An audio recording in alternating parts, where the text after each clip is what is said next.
Северо-Екатерининский канал. Канава.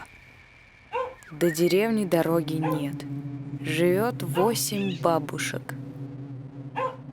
Не то гробы, не то лодки гнилые. Травой пахнет.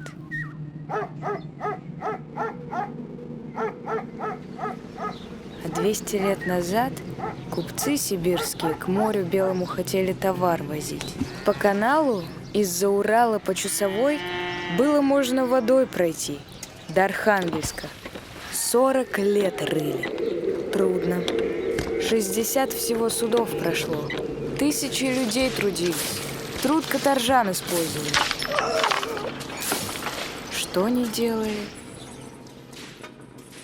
На лодке только и плавать по весне. Да некуда. Зарос травою.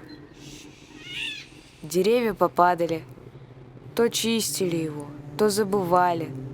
Шлюзы были, да теперь нет. Вот и сделали памятник инженерный.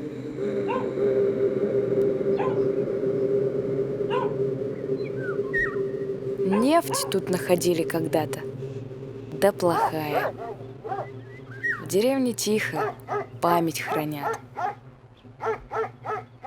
Кто знает, по каналу проще добраться туда, али по дороге разбитой.